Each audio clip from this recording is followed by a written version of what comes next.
Dogworks Radio is sponsored by Alaska Dog Works. Check out their website at alaskadogworks.com. You can support this podcast on patreon.com/firstpawmedia.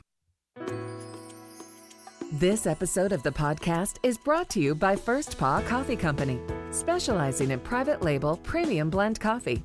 If you're serious about coffee, you should check it out. First Paw Coffee's passion is high-quality, small-batch roasted coffee. They take the extra time to taste and get everything perfect before they release new blends. They aim to bring you a cup of happiness each time you pour yourself some coffee.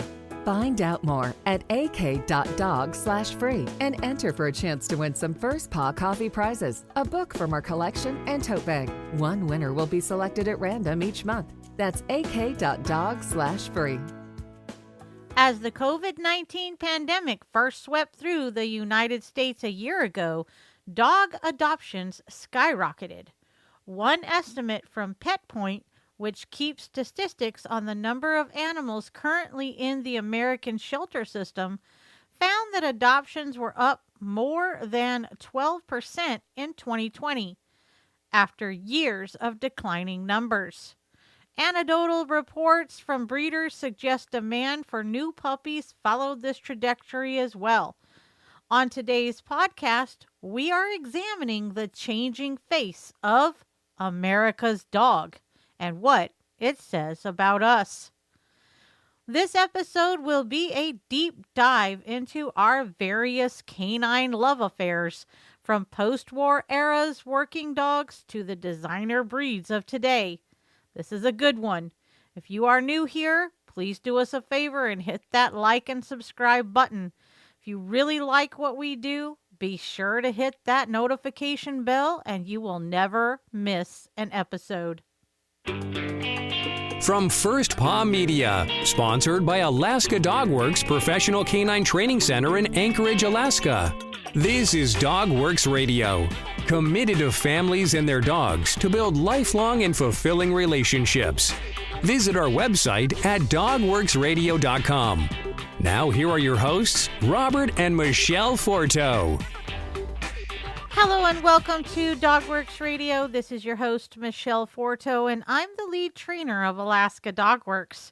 Here, we help owners and their dogs have better relationships. Today, we are talking about the changing face of the American dog and what it says about us. We will take a historical journey of some of the most popular dogs and how they got that way. From presidential pooches to Snoopy and other TV and movie dogs to pit bulls. But first, we have to talk about the Frenchie. Perhaps no dog captured the moment quite like the French Bulldog. The squat, flat-faced, bat-eared social media star that last year catapulted to number 2 on the American Kennel Club's annual list of America's most popular canines. It's currently the most hashtagged breed on Instagram, with full-blown celebrity ambassadors like Manny, Benny, Oscar, and of course Walter, whose human-sounding wails have earned him nearly 750,000 followers. The Frenchie's popularity is also in no small part due to its status as a recent favorite for human celebrities as well. Reese Witherspoon, Chrissy Teigen, and John Legend, Dwayne "The Rock" Johnson, Leonardo DiCaprio. Trust me, the list goes on. Weighing in around 20 pounds and possessing too many health problems to require or even in many cases handle vigorous exercise, the Frenchie is the perfect size for carrying around town and languid enough for endless photo shoots, making it the perfect accessory of sorts for well-heeled urban dwellers. The exact demographic who managed to thrive professionally and financially during a once-in-a-generation societal disruption. I've sold more dogs to people in New York City than anywhere else in the country, says Louis Sosa, a Louisiana-based French Bulldog breeder. You can't walk more than a block in that city without running into a Frenchie at the end of a leash. For these reasons, many owners laud the breed for inverting the typical dog adoption story rather than owners being forced to change their lives to accommodate a new pet. The French Bulldog was created quite intentionally to thrive at a more human pace of life. The word I always use to describe the Frenchie is adaptable, said Brandy Hunter, the vice president of communications at the American Kennel Club. It's a dog that is happy to go out and meet people and be active, but ultimately it thrives doing whatever you're doing. And during a period where there wasn't much to do, if you're on the couch watching Netflix, your Frenchie is on the couch watching Netflix. If you're working on your laptop, your Frenchie is right there at your feet. The surge in demand, however, has caused a supply-side crisis for breeders who are particularly incapable of scaling up to meet demand. Due to the size of the French Bulldog's head, pregnancy is especially problematic for the breed, which often must be delivered via C-section. Prices for French Bulldog puppies have soared to more than $7,000 in some cases, which has in turn prompted numerous thefts. Most notably, a dog walker for Lady Gaga was shot, and two of her prize Frenchies, Koji and Gustav, were stolen earlier this year in a brazen daylight robbery. Gaga offered $500,000 for their return, and one of the suspects later came forward, but not until a spat of news stories about the spike in Frenchie-related thefts conquered U.S. airwaves. The country's harried love affair with the French Bulldog certainly isn't the first of its kind. As Mark Cushing writes in Pet Nation, a love affair that changed America. During just 2 years in the early 2000s, the number of humans living in the United States increased 1.7%, while the canine population spiked more than 13%. That trend hasn't let up in the year since, with more than 60% of U.S. households owning a dog in 2020, according to a survey from the Insurance Information Institute. So what exactly happened, and how did we get here? America's obsession with dogs is, like all other uniquely American obsessions, a preoccupation with celebrity and the all-consuming power of media.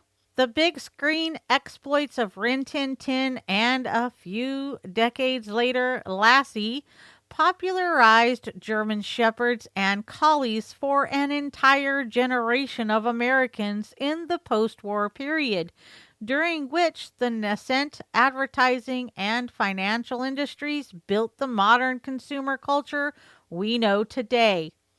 These were primarily working dogs, but as America built its middle class, pet ownership quickly became a status symbol. Peanuts. Charles Schulz's classic representation of middle America childhood introduced the country to a new dog, Snoopy the Beagle.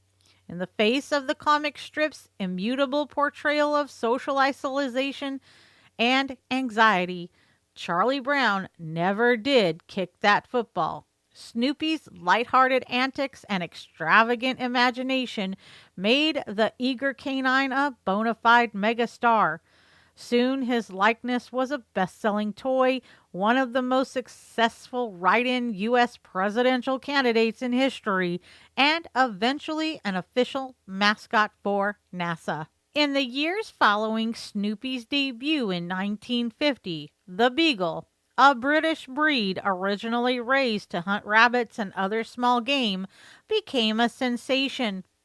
Perhaps no other animal occupies as large a space in the human consciousness as the domestic dog.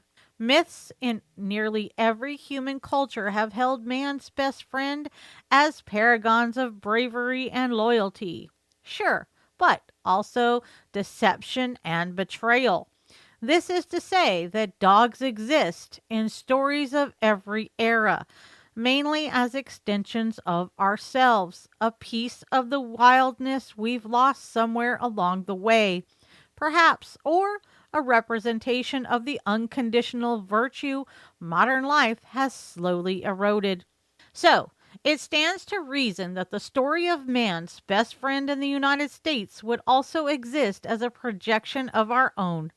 As television became a daily fixture in Americans' lives, so too was the constant presence of a national narrative which soon incorporated the country's favorite four-legged friends.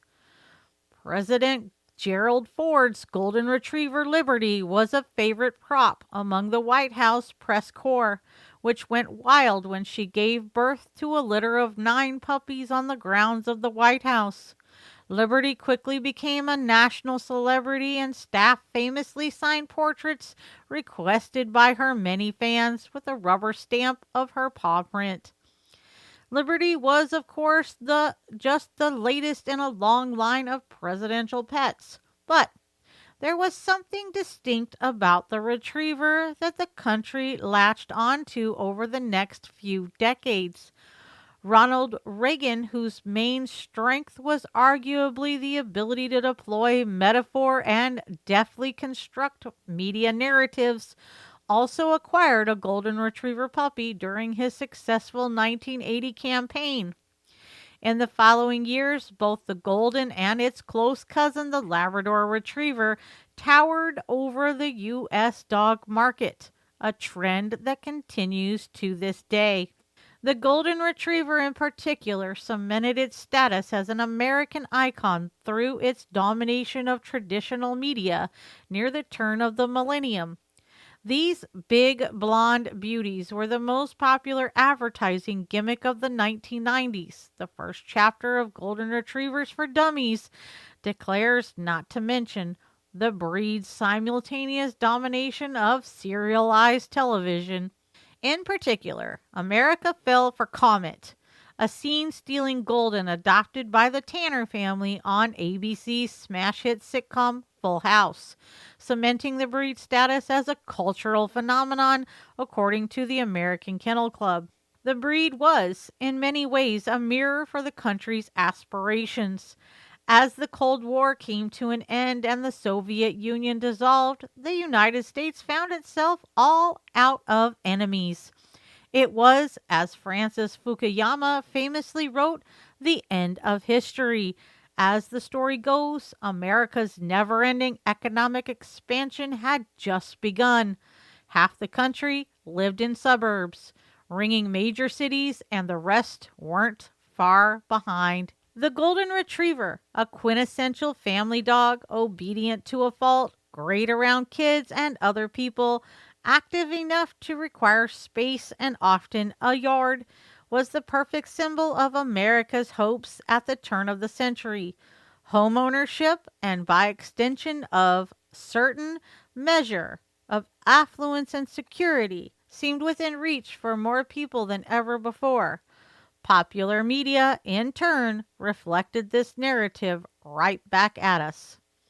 As with all foundational myths, however, there remained a missing piece: the villain.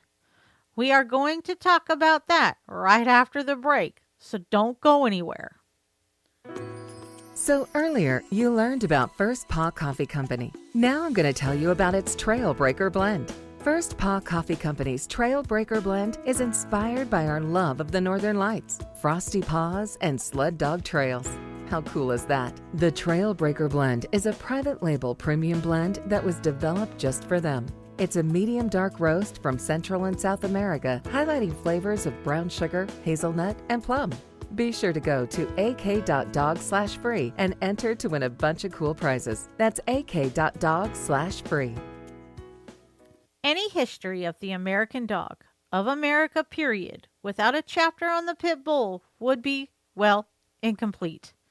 As Tom Genoud wrote for Esquire in 2014, there is no other dog that figures as often in the national narrative, no other dog as vilified on the evening news, no other dog as defended on television programs, No other dog as mythologized by both its enemies and its advocates.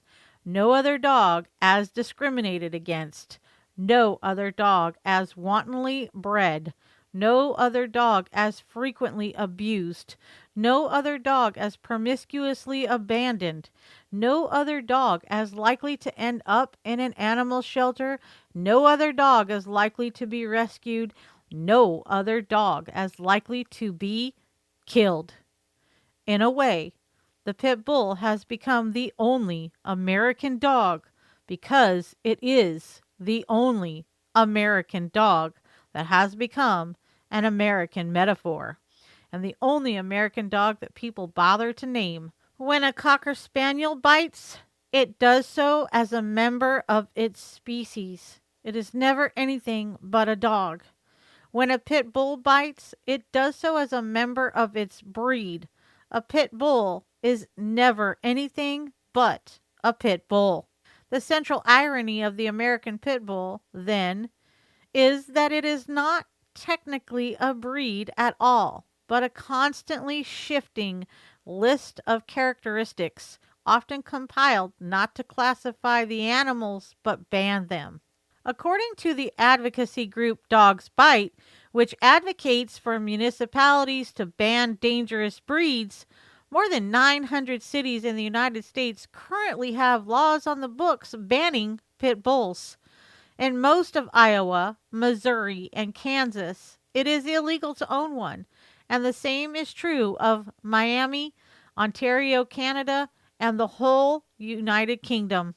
They are also banned in most U.S. public housing complexes and on all of the country's military bases. A number of large insurance companies even refuse to serve owners of dogs who meet their specifications. Denver, Colorado, which repealed its long-standing ban on pit bulls earlier this year, described them as such. A pit bull is defined as any dog that is an American Pit Bull Terrier, American Staffordshire Terrier, Staffordshire Bull Terrier, or any dog displaying the majority of physical traits of any one or more of the above breeds, or any dog exhibiting those distinguishing characteristics which substantially conform to the standards established by the American Kennel Club or the United Kennel Club for any of the above breeds. To put a finer point on it, the pit bull story is, in actuality, a narrative of the American mutt. And just as the golden retriever had cemented itself as a symbol of the growing white middle class during the 1970s and 80s, at the height of the American empire, the pit bull quickly became a symbol for the dark undercurrent of social ills the country just couldn't seem to shake: poverty, drug use, gun violence, and AIDS. The pit bull, like most mutts from history, became synonymous with the inner city, and as the inner city splintered and money fled from those spaces, the pit bull came to represent all of the problems festering in the shadow of America's big cities, and, more than anything else, the shifting demographics of those places. Recently, an entire body of scholarship has formed to probe the parallel racism and classism levied against both pit bulls and Black Americans, and especially the Black Americans who own pit bulls. It's a concept deeply familiar to Brownwin Dickey, the author of Pit Bull: The Battle Over an American Icon, who told the Los Angeles Review of Books that as she set out to research the topic, she was shocked at the way people spoke about pit bulls, often using language that many would otherwise recognize as racist. One of the first things I noticed was how many people who were wary of pit bulls immediately pivoted to talking about the kind of person who owns them, she said. And they would talk about thugs and drug dealers and gangbangers. Those are the cultural associations people bring to the table when they talk about these dogs. It would be hard to chart the development of this image without mentioning the incessant media coverage given to pit bulls and, in particular, the scourge of dogfighting during this era.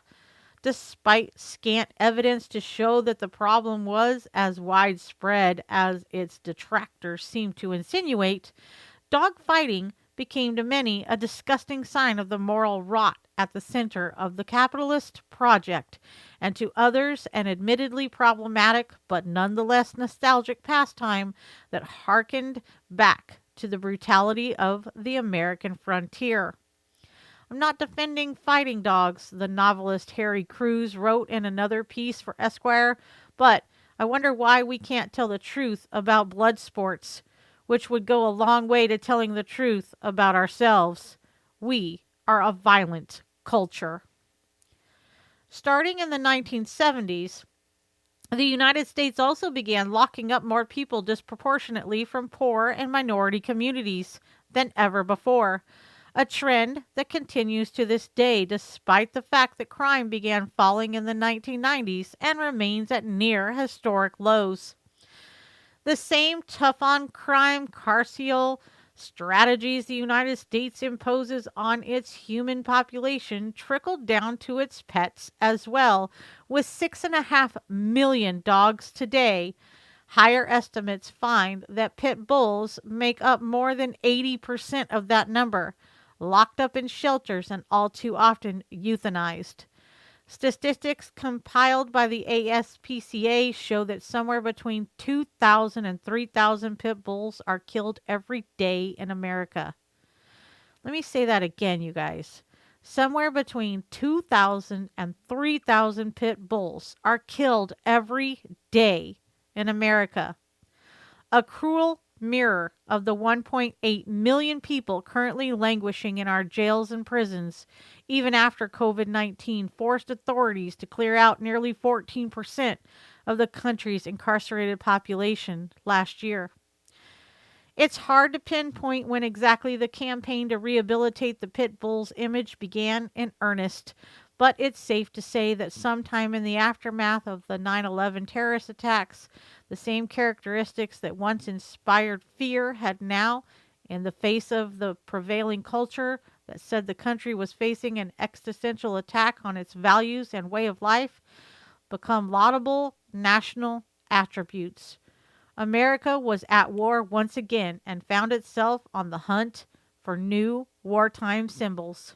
Long held as vicious or even barbaric, pit bulls quickly became courageous, a representation of valor and strength in the face of conflict for many observers who sought out the dogs in record numbers. The detractors remained, of course, but were now met by frenzied supporters of the embattled dogs at city council meetings and community events wherever attempts to ban the animals picked up steam. There was one news story in particular that seemed to turn the tide for the once vilified pit bull. The 2007 saga of NFL quarterback Michael Vick and Bad News Kennels, the interstate dogfighting ring orchestrated by the fan favorite Southpaw and his close associates. In subsequent news coverage, the dogs, over 70 of them, were referred to by name and described at length using terms like smart, goofy, and people-friendly. Letters of support for the animals poured into the Virginia court handling Vick's case. The judge later decided to study and ultimately spare most of the animals. Nearly 2 years later, Sweet Jasmine, a tan-colored pit bull rescued from Bad News, was featured on the cover of Sports Illustrated, along with a massive story checking in on the animal's progress. Crucially, the piece afforded the dogs something that had been denied to previous generations of pit bulls: individuality. The popularity of the pit bull only increased during the years following 2008, as the worst economic collapse since the Great Depression left many out of work and impoverished. The 90s dream of universal home ownership collapsing under the weight of reality, Many turn to dog breeding, a legal business with relatively low overhead, as a lifeline. Pit bulls, already numerous, were particular favorites. In turn, an entire ecosystem of reality TV emerged to satiate America's urge to rescue and train these previously maligned creatures, with the once floundering premium cable channel Animal Planet championing their cause. These programs included Pit Boss, a series that follows Luigi, Shorty Rossi, a little person with a big heart, as the show's tagline goes, who rescues pit bulls that are often bigger than him. Pit Bulls and Parolees, a self explanatory series about the life altering relationship between the recently incarcerated and their dogs, as well as the National Geographic Channel's dog obedience show, The Dog Whisperer with Cesar Millan, which often featured Millan's own pit bulls, Daddy and Junior, as well as redemption narratives for other ill behaved pit bulls. We don't have a problem with the breed. We have a problem with education, Milan writes on his website, and for the first time in a generation, it appeared people were listening. If there's an it dog of the 2020s so far, the French Bulldog is certainly taking the prize. American Kennel Club statistics show an 830% increase in new registrations for the breed over the past decade, thanks in no small part to its dominance of social media and widespread adoption by the celebrity class. It's difficult to talk about changing consumer tastes in post-pandemic America. However, without mentioning the basic economic realities at play as the millennial generation turns the corner into middle age, research from the Federal Reserve shows the cohort owns just under 5% of the country's wealth. At the same period in their own lives, baby boomers had a whopping 21% of financial cushion that fueled widespread home ownership and a suite of consumer goods that millennials and Generation Z may never be able to afford.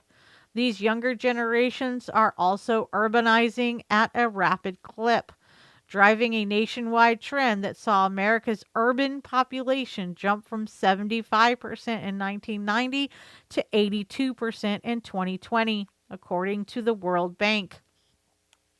Many rental units come with stipulations on the size of dog landlords will allow, if they allow one at all, and it follows that as the United States increasingly becomes a country of urban renters, the size and shape of our pets will change as well. It is no coincidence either that the digital convenience culture and just-in-time shipping that Americans have become accustomed to has also bled over into the way its people see their four-legged friends. Much ink has been spilled over the trend toward designer dogs like the French Bulldog, small, carefully curated purebreds, and crossbreeds that have been engineered to display specific traits. The low-shedding cockapoo, hypoallergenic labradoodles, and the miniature Australian shepherds that seem to overnight have taken over the trendiest brunch spots in the every major American city. But all of the consumer choices we've come to expect from every other sector of the economy in this instance has a very real cost beyond the price tag, namely in the dog's health. As we continue inbreeding to select for the desired traits, the resulting animals are increasingly unhealthy. To get a healthy French Bulldog, it's especially important to go through a good breeder. But despite humans' best intentions, many of the physical problems that plague the breed are directly related to the appearance many owners profess to love. The flat face, wide eyes, and perky ears are all contributors to the debilitating infections and respiratory issues that are hallmarks of brachycephalic or flat-faced breeds, and today's Frenchies are often doomed to nerve pain and spinal problems later in life. As the quest to create the smallest, lowest maintenance, and most photogenic dog reaches its zenith, it appears all of the features we seek are least beneficial for the animals themselves. It's a paradox, Alexandra Horowitz, a cognitive scientist and the author of Our Dogs Ourselves, claims has its roots in our own narcissism as a species. She says, I think there's a good reason to believe that one of the things we like about a shorter-nosed dog is that they more resemble a human primate face. She said during an interview last year with the Australian Broadcasting Corporation, adding, we need to acknowledge that it's gone too far. What does it mean for the United States that our culture so routinely and aggressively seeks to project its own image onto its dogs? As we emerge from the plague year, full of stress and plagued by social isolation, the nation's increasingly pessimistic narrative reaching a fever pitch, it only stands to reason that we begin to look inward.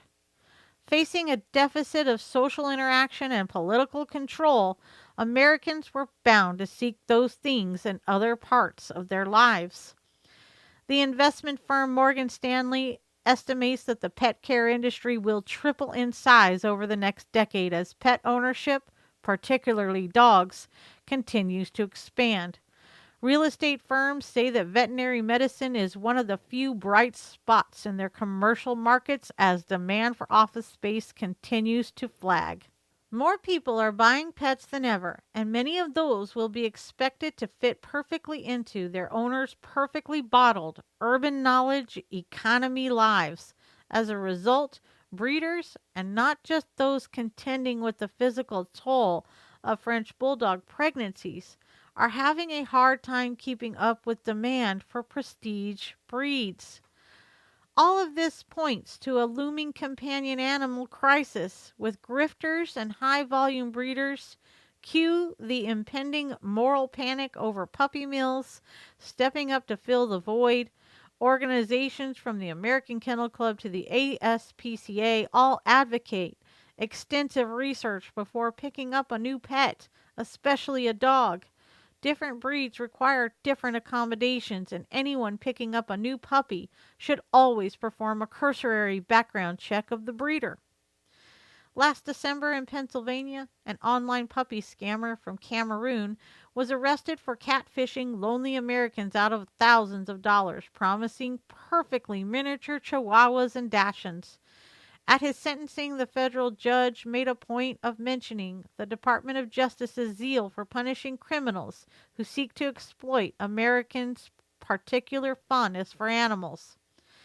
Adding particular sting to the crime, he said, was the fact that the desire for companionship is higher than ever. We want to thank Brett Bachman of Salon Magazine and the Dog Writers Association of America for this story. So, what do you guys think? I know that this is a lot to digest. Do you agree? Do you disagree? Let us know your thoughts in the comments section of this video or podcast on our social channels. Just search Dogworks Radio. Did you guys know we have seen an uptick in dog training clients for both Frenchies and Pit Bulls right here in Alaska? Oh, and one last thing. Did you know that the single best thing you can do to help our show out is to tell your friends about it and ask them to check it out too? Please do that for me, all right? I'm Michelle Forto for Dogworks Radio, and I'll see you next time. From First Paw Media, this is Dogworks Radio. We hope you enjoyed this podcast, and we invite you to subscribe in Apple Podcasts, Spotify, Stitcher, or wherever you get your podcasts. You'll find a link on the episode notes. You can tap or swipe on the episode cover art, and you'll see some offers from our sponsors. You can support our show by supporting them. If you like what you have heard, we would love it if you could give us a 5-star rating and tell your friends how to subscribe too. Your hosts are Robert and Michelle Forto. Our producer is Robert Forto and created for First Paw Media. Did you know that Alaska Dog Works trains service dogs for those in need throughout North America? Each and every service dog that is trained through the Lead Dog Service Dog Program and Michelle Forto and her team has an individual training plan. We train for autistic, mobility, psychiatric, and PTSD for our soldiers for service work. If you know of someone that may need a service dog, please take a moment and check out Alaska Dog Works on social media and at alaskadogworks.com.